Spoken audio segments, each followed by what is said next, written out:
누구도 먼저 가보지 않아 불투명하지만 나의 도전이 새로운 길이 되기를 바란다며 오늘도 밤을 지새우는 작은 벤처회사 대표. 새벽 5시에 국수를 만들어 말릴 때 바닷바람이 좋아서 지난 47년간 거르지 않고 일을 이어오고 있다는 국수공장 사장. 배가 고픈 누군가가 내 가게에 와서 줄인 배를 채우고 가는 것을 인생의 행복으로 알고 살아왔다는 백반집 사장. 요즘 중소기업, 중소상인들이 많이 어렵다고들 하죠. 오늘 새법률 산책에서는 이와 관련된 이야기를 다뤄보려고 합니다. 오랜 경기 불황 속에서 생존에 어려움을 겪고 있는 중소기업과 중소상인들을 지원하기 위한 방안 생각해 보겠습니다. 창의성과 유연한 사고를 가진 중소기업이 기술 혁신의 주체가 될 수 있다고 예견하고 있는 경제학자들. 하지만 전 세계적인 경기 침체로 국내 수출 산업 전반이 흔들리는 가운데 상대적으로 취약한 중소기업부터 경고등이 켜지기 시작했고 저성장으로 인한 내수 부진까지 이어지면서 중소기업들의 위기는 해마다 최고치를 경신. 중소상인들의 상황도 크게 다르지 않은데 매년 가게 문을 닫는 영세 자영업자들이 늘어나 2년 내 폐업하는 비율은 자그마치 80%. 특히 사업 영역을 확대해 서민형 업종에까지 진출하는 대기업들로 인해 중소기업들과 중소상인들은 더더욱 설 곳을 잃어가는데 이에 중소기업 및 중소상인들의 사업 영역을 보호하기 위해 적합업종 제도를 도입해 운영 중인 정부. 하지만 권고 차원에 불과해 강제력이 부족한 상황. 무너져가는 중소기업과 중소상인들을 살리기 위해 적합업종 제도의 법제화 요구가 커져가는 가운데 국회에 발의된 관련 법안을 살펴봅니다.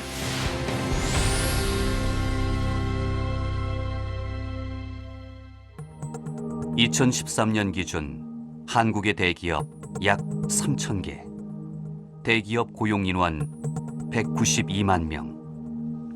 2013년 기준 한국의 중소기업 340만 개.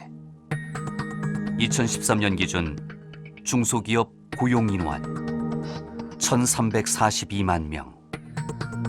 큰 길가에 커다랗게 자리한 대기업과 그 옆 골목에 밀집한 상가들, 그곳에 입주한 작고 작은 회사들.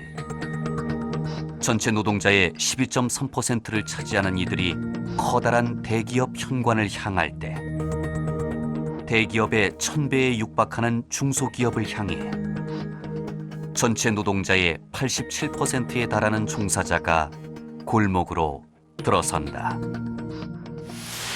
직장인들의 애환을 현실감 있게 그려내 만화 원작뿐만이 아니라 TV 드라마로도 많은 사랑을 받았던 작품 미생. 그 두 번째 시리즈가 연재 중인데요. 이번에 작가가 주목한 이들은 중소기업 종사자들입니다. 작품 속에서 묘사되는 중소기업 종사자들은 낮은 수익과 불안정에 시달리는 모습인데요. 대한민국 전체 노동자의 87%가 일하고 있는 중소기업. 하지만 그 절대 다수는 지금 행복하지 못합니다.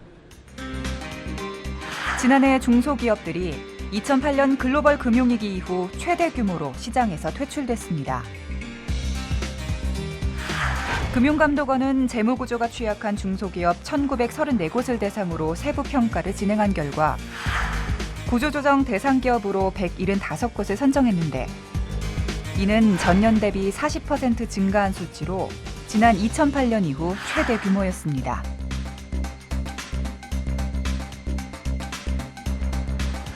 이 같은 현상은 올해도 이어지고 있는데 중소기업의 절반가량은 지난해보다 경영 상황이 어렵다고 느끼는 것으로 나타났습니다. 자영업자의 경우도 어렵기는 마찬가지인데요. 현재 국내 자영업자들의 규모는 660만 명으로 국내 경제활동 인구 중 26.8%에 해당합니다. 이는 OECD 평균의 약 2배인데요. 금융감독원과 한국은행의 조사에 따르면 지난해 개인 사업자들의 대출 규모는 239조 3천억 원으로 2010년에 비해 약 94조 원이나 증가했습니다. 이런 가운데 대기업들의 사업 영역 확장이 예사롭지 않은 것이 문제인데요.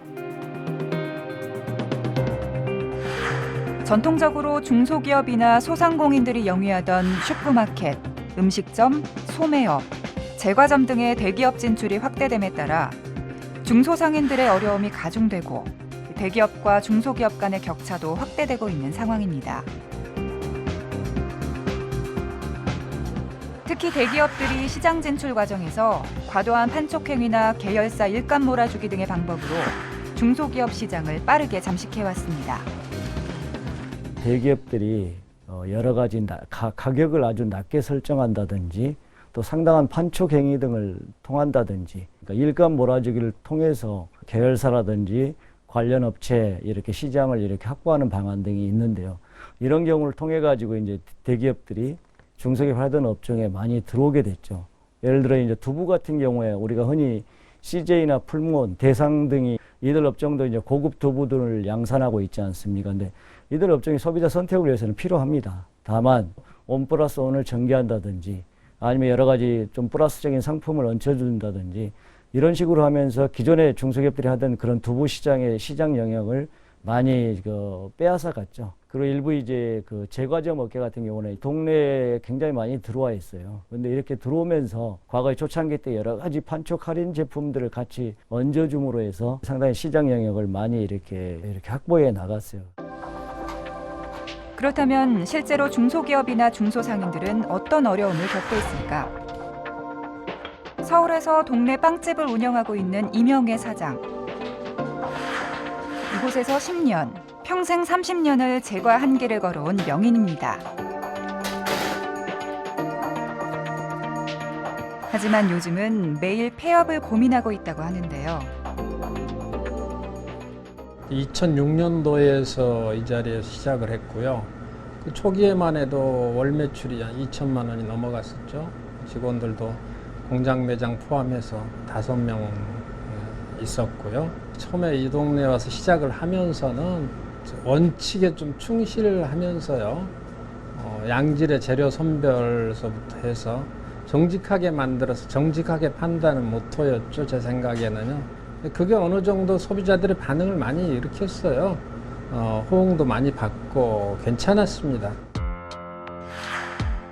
경기 불황과 함께 가게 매출에 더욱 타격을 받게 된 건 마주보는 곳에 대형 프랜차이즈 빵집이 생기면서부터입니다.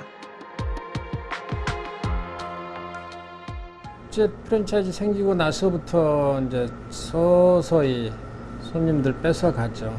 매출이 줄어들므로 인해서 직원도 하나 둘씩 내보내게 되고 그게 지금 한 4년 전서부터 시작을 해서 지금은 저 혼자 이렇게 하고 있고요.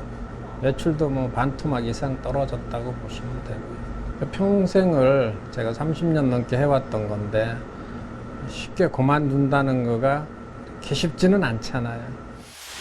어려운 상황에 놓인 중소기업들과 영세상인들을 살리기 위해 그간 정부는 다양한 대책들을 시행해 왔는데요. 그 대표적인 것이 고유업종 제도였습니다. 특정 업종을 지정해 중소기업만이 그 업종을 취급하도록 한 것이었습니다. 2006년 이 고유업종 제도가 폐지되고 중소기업 적합업종 제도가 대신 도입됐는데요. 중소기업 적합업종 제도가 어떤 제도이고 또 어떻게 시행되고 있는지 먼저 알아보겠습니다. 중소기업 적합업종 제도의 전신인 고유업종 제도는 1979년부터 대기업의 무분별한 사업 확장을 막고 중소기업의 안정적 사업 영역 확보를 위한 보호장치로 도입, 주로 제조업을 중심으로 운영됐습니다. 벽시계, 안경테, 우산 등 한때 200종이 넘는 종목이 지정된 적도 있으며 중소기업 창업 및 경영 안정에 상당한 기여를 한 것으로 평가됐지만 제조업 자체가 사양화되는 한편 세계무역기구의 무역 자유화에 따른 수입 개방 등의 영향을 받으며 기업의 경쟁력을 약화시킨다는 판단하에 결국 2006년에 폐지됐는데요.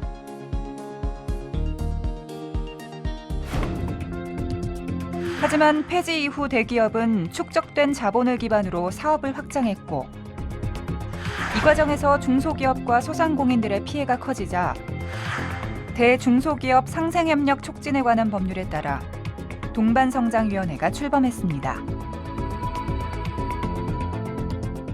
2010년 12월 달에 대중소기업 간 동반성장의 필요성 증대에 따라서 동반성장위원회가 이제 결성이 되었고요. 동반성장위원회의 가장 이제 주된 역할 중에 하나가 중소기업 적합업종 지정이 있습니다. 그래서 중소기업 적합업종 지정 제도가 2011년도부터 도입이 되었습니다.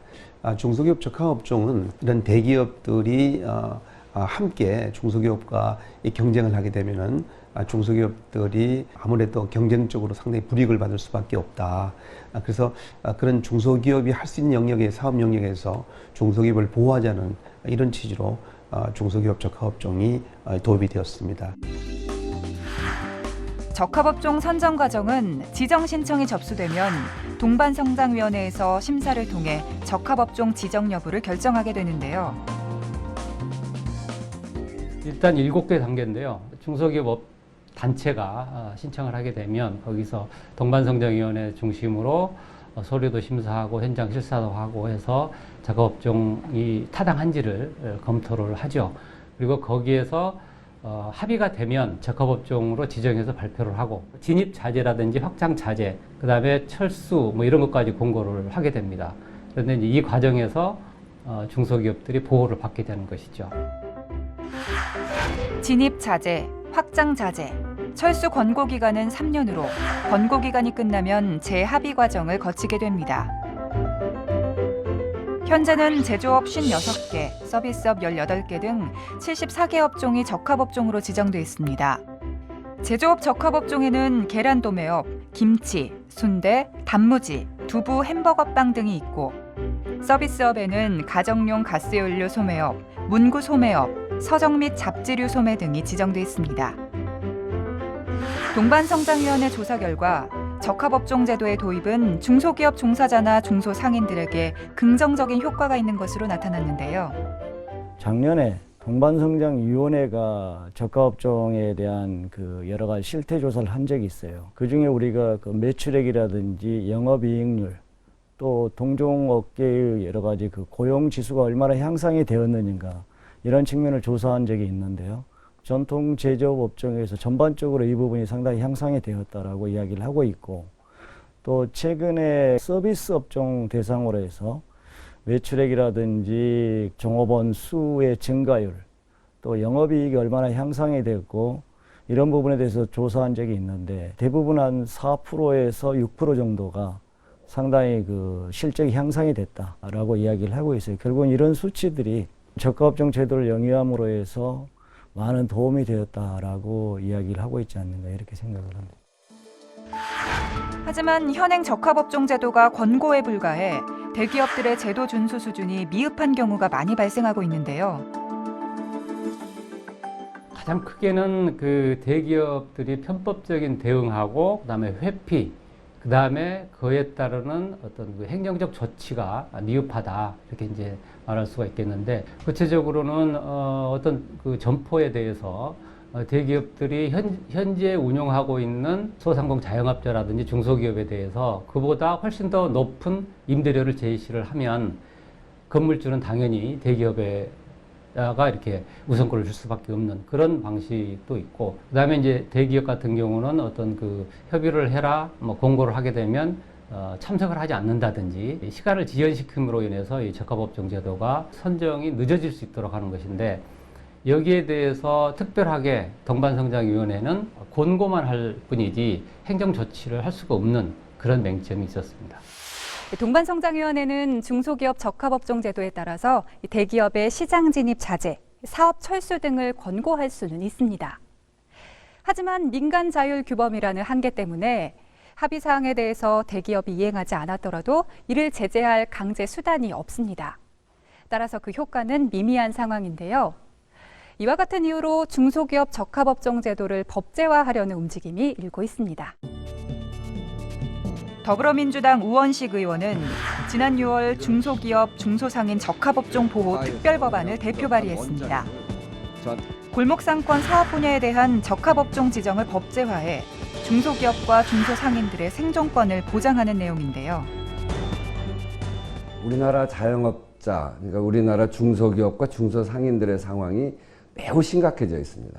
자영업 하시는 분들이 전체 한 600만 명 정도가 되는데 1년에 한 100만 명이 자영업을 창업을 하고 그중에 80만 명이 자영업을 폐쇄를 하는 그런 상황이 돼 있어서 골목 상권의 대기업 침탈 정도의 수준은 매우 심각해져 있죠. 중소기업도 다르지 않습니다. 평생을 걸쳐서 기술을 하나 개발하고 성과를 내도 어느 순간에 보면 대기업에게 기술을 뺏겨버리고 이런 상태여서 이런 중소기업과 중소상인들을 보호하는 제도를 만들지 않으면 안 되겠다, 이런 생각이었고요. 고위업종 제도가 있었는데 그것이 경쟁력을 떨어뜨린다고 해서 그 이후에 동반성장위원회를 중심으로 한 자율협약 이렇게 갔거든요. 이제 그것이 이제는 자율적인 것이 아니라 좀 더 강제성을 두고 법적으로 보호하는 그런 중소기업, 중소상인들의 적합업종 제도가 필요하다, 이렇게 생각을 했습니다.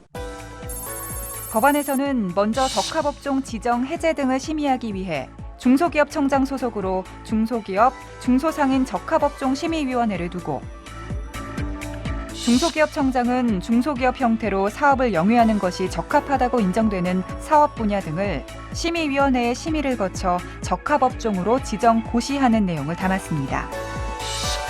이에 따라 대기업은 적합업종의 사업을 인수, 개시, 확장할 수 없도록 하고 이미 사업을 영위하고 있는 대기업은 중소기업에게 해당 사업을 이양할 것을 권고할 수 있으며 불이행하는 경우 사업 이양을 명할 수 있도록 했습니다. 또 중소기업청장은 중소기업, 중소상인 적합업종 보호기금을 설치해 대기업 등이 사업을 이양하는 경우 정부가 손실을 보전하도록 하고 금융, 세제상의 지원도 가능하도록 하는 조항도 담았습니다. 이렇게 중소기업 적합업종 법제화 노력이 이루어지고 있는 반면에 대기업 측은 다른 입장을 보이고 있습니다. 특정 업종에 대한 경쟁력을 제한하고 기업들의 생산성이 억제될 수 있다는 우려를 표하고 있는 건데요. 대기업 측에서는 적합업종 제도가 자유시장 경제의 본질을 흔들 수 있다면서 적합업종을 법제화할 경우 시장 전체의 관점에서 봤을 때 경쟁력이 저하될 수 있다고 우려를 표하고 있습니다. 중소기업들이 대기업 없이 경쟁하다 보니까 사실 저품질의 제품들을 저가격, 그러니까 가격 경쟁만을 통해서 시장을 형성해 가고 있습니다. 그러다 보니까 생산자 입장에서는 더 이상 고가격을 매길 수 없는 상황이 되다 보니까 품질은 향상되지 않고 소비자 입장에서는 다른 시장으로 찾아가게 되는, 공급자와 소비자가 모두 불만인 시장으로 전락하게 되면서 어쩌면 중소기업을 보호한다는 것이 시장을 죽이고 그 중소기업마저 살 수 있는 시장을 없애버린다는 그러한 부작용을 우려하는 상황이 되고 있습니다. 하지만 중소기업 측에서는 중소기업, 중소상인들의 생계 위협이 심각한 현 상황에서 몇 가지 품목만이라도 법제화해야 한다는 입장을 피력하고 있습니다. 모든 업종에 대해서 다 적합업종을 법제화해야 된다고 그랬을 때는 또 반발이 있을 겁니다. 그래서 그런 부분들을 감안해서 정말 우리가 중소기업이나 소상공인이 이 업종을 영위하는데 가장 적합한 품목이고 업종이다. 최소한 정말로 생계형 업종이라고 해당되는 30-40개 업종이라도 법적인 틀을 갖춰서 했을 경우에 안전망 구축이 좀 제대로 되지 않겠느냐, 이런 측면에서 생계형 적합업종이라도 법제화를 해달라, 이런 이야기들을 많이 하시고 계시죠. 한편 중소기업 적합업종 제도를 관리하고 있는 동반성장위원회에서는 법제화보다 선행돼야 할 것은 대기업의 인식 전환이며 대기업과 중소기업의 상생을 위해서는 지속적인 협의와 역할 분담이 필요하다고 강조하고 있는데요. 사실 국가 경제적인 측면을 바라볼 때 대기업의 역할과 우리 중소기업, 소상공 역할은 좀 달라야 된다고 생각을 합니다. 대규모 자본을 갖고 있는 대기업이 이 대자본을 중소기업이 할 수 없는 이러한 사업 영역에서 새로운 신성장 동력의 산업을 어떤 발굴해내고 발전시킨다 그러면은 국가 경제적인 측면에서 큰 도움이 될 것이고요. 그 다음에 이제 우리 소상공인 또 중소기업들이 바로 이 소자본을 가지고 할 수 있는 영역에서는 그들이 어떤 그런 또 경쟁을 통해서 발전되게 되는, 그래서 앞으로 우리 대기업들이 어떤 그런 인식 전환, 경영 자세의 어떤 변화를 통해서 그렇게 어떤 역할 분담이 이루어질 수 있다 그러면은 물론 이제 우리가 최고의 수단으로 강제권을 도입하겠지만 그 전에 스스로가 어떤 그런 어떤 이 갈등이 좀 줄어들고 자기 어떤 그런 이 능력을 자기 역할에 맞게끔 좀 발휘할 수 있는 이런 환경을 만들어주는 이런 노력이 정부가 가장 중요하게 해야 될 일이다, 이렇게 생각합니다. 어려움에 빠진 중소기업, 중소상인들을 위한 적절한 보호가 이루어져 서민 경제와 내수가 되살아나길 바랍니다.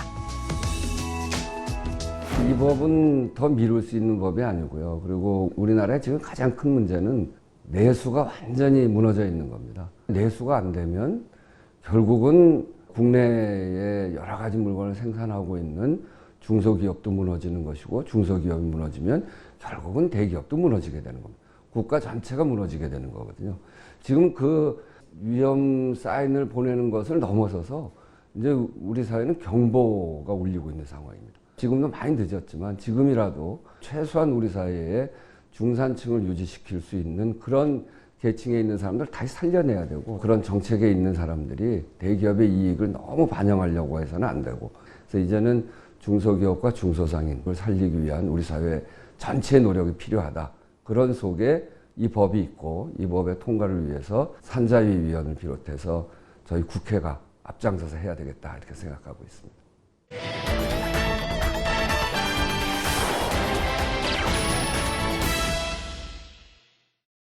여름 휴가로 해외여행 가시는 분들 많으시죠? 올여름 성수기에만 인천공항 이용객이 역대 최다인 540여만 명을 기록할 것이라고 합니다.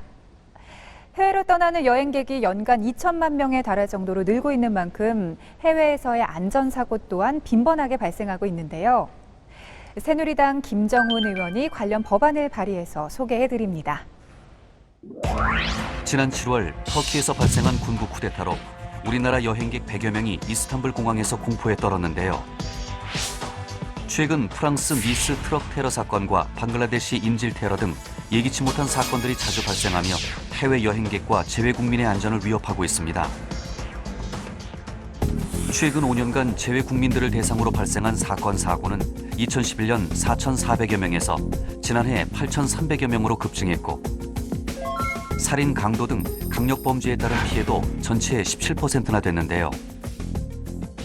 해외 여행객과 재외 국민을 위한 보호 체계 마련을 위해 재외 국민 보호 법안을 발의한 새누리당 김정훈 의원.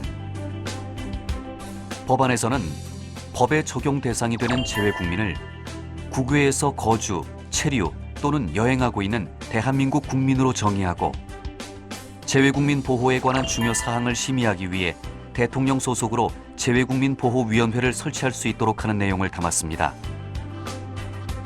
또 외교부 장관은 위난 상황이 발생한 경우 신속하고 효과적인 재외국민 보호 활동 수행을 위해 대통령령으로 정하는 바에 따라 비상대책반을 설치, 운영할 수 있도록 하는 조항도 마련했습니다. 최근 가수 리쌍과 건물 임대 계약 문제로 마찰을 빚어오던 가게에 퇴거 강제 집행이 진행이 되면서 상가 임차인과 건물주 간의 갈등이 다시금 논란이 됐는데요. 지난해 이뤄진 법 개정으로 상인들의 권리금을 최초로 명문화하는 등 임차 상인들의 불리한 처우가 상당 부분 개선이 됐지만 여전히 미흡하다는 평가가 있었습니다. 임차 상인들의 권리 보호를 더욱더 강화하기 위해서 더불어민주당 박주민 의원이 관련 법안을 발의했습니다. 서촌, 가로수길, 상수동 등 소위 뜨는 골목들에서 평생 삶의 터전을 일궈온 영세 상인들이 급격히 치솟은 임대료 때문에 쫓겨나고 있습니다. 현행법에 따르면 서울의 경우 환산 보증금 액수가 4억 원 이상이면 건물주가 인상폭 제한 없이 임대료를 마음껏 올릴 수 있는데요. 문제는 서울 지역의 상위 5개 상권의 평균 환산 보증금이 8억 원을 웃돌아 보호를 받지 못하는 임차 상인들이 대다수라는 것. 이에 임차 상인들을 보호하기 위한 근거들을 담아 상가 건물 임대차 보호법 개정안을 발의한 더불어민주당 박주민 의원. 개정안에서는 환산 보증금이 일정 금액을 초과하면 상가법의 보호를 받지 못하는 조항을 삭제하도록 하고, 임차 상인이 기간 제한 없이 계약을 갱신할 수 있도록 하는 조항도 마련했습니다. 또 임대료 인상 한도를 전년도 소비자 물가 변동률의 2배로 제한하도록 하는 내용도 포함했습니다. 최근 뇌사 판정을 받고 세상을 떠난 배우 김성민 씨가 장기 기증으로 5명에게 새로운 삶을 선물하면서 사람들의 마음을 뭉클하게 했는데요. 우리나라의 경우 장기 기증 활성화의 필요성이 꾸준히 대두됐지만 정작 장기 기증 서약자는 전체 국민의 2.5%로 48%인 미국과 32%인 영국에 비해서 크게 밑도는 상황이었습니다. 새누리당 신상진 의원이 장기 기증 활성화를 위한 법안을 발의했습니다. 해마다 장기 이식을 기다리는 대기자는 전국에 2만여 명. 하지만 지난해 이루어진 장기 이식 수술은 3,900여 건에 불과한데요. 이식이 간절한 대기자들은 많지만 장기 기증 서약률이 2013년 이후 꾸준히 감소하고 있는 추세입니다. 현재 장기 기증의 활성화를 위한 제약으로 지적되는 부분들이 몇 가지 있는데요.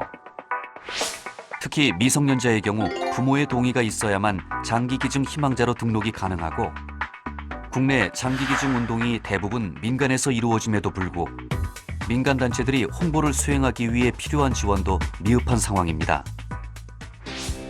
장기 기증 활성화를 위해 장기 이식법 개정안을 발의한 새누리당 신상진 의원. 법안에서는 미성년자인 경우에도 만 16세 이상이면 법정 대리인의 동의 없이 장기 기증 희망 등록 신청을 할 수 있도록 했습니다. 또 국가가 지정한 이식 의료기관 외에 장기 이식 등록기관에서도 장기 이식 대기자 등록 업무를 할 수 있도록 하고 장기 이식 등록기관의 업무에 장기 기증 활성화를 위한 홍보와 상담 업무도 추가하도록 하는 안을 마련했습니다. 지난 6월 초 대형 패스트푸드 업체에서 일하던 24살 청년이 주문부터 배달까지 30분 이내에 완료하려다 교통사고로 목숨을 잃는 일이 발생했는데요. 대형 패스트푸드 회사 두 곳에서 최근 3년 동안 배달업에 종사하다 목숨을 잃거나 부상을 당해서 산재 승인을 받은 노동자가 223명에 이를 정도입니다. 이러한 근로자를 보호하기 위해서 더불어민주당 이용득 의원이 근로기준법 개정안을 발의했습니다. 어려운 경기 탓에 학자금, 생계 유지비 마련을 위해 아르바이트를 하는 청소년과 청년들이 많아지고 있는데요. 저임금으로 노동을 하는 것도 모자라 위험한 업무 지시, 폭언, 폭행 등 각종 부당한 상황에 처하거나 부상을 당하는 일이 비일비재하게 발생하고 있습니다. 근로자들의 안정적인 근로 환경을 마련할 수 있도록 근로기준법 개정안을 발의한 더불어민주당 이용득 의원. 법안에서는 강제근로 금지 조항을 구체화해 작업 중 출입문 폐쇄 등 육체적 안전을 위협하는 행동이나 사회통념상 부당한 구속수단으로 인정되는 업무 지시 등을 금지하도록 하는 조항을 신설하도록 했습니다. 또 근로자에게 지속적인 폭언을 하는 등 정신적, 정서적으로 학대하는 행위를 금지하도록 하는 조항도 마련했습니다. 이 밖에도 눈길을 끄는 법률안들이 있습니다. 국민의당 최이배 의원은 현재 각종 법령상 만 15세 이상 29세 이하로 규정된 청년의 범위를 34세 이하로 상향하는 내용을 담은 청년 고용촉진 특별법 개정안과 중소기업 인력지원 특별법 개정안을 발의해서 30대 초반 청년의 고용 지원을 확대하고자 했고요.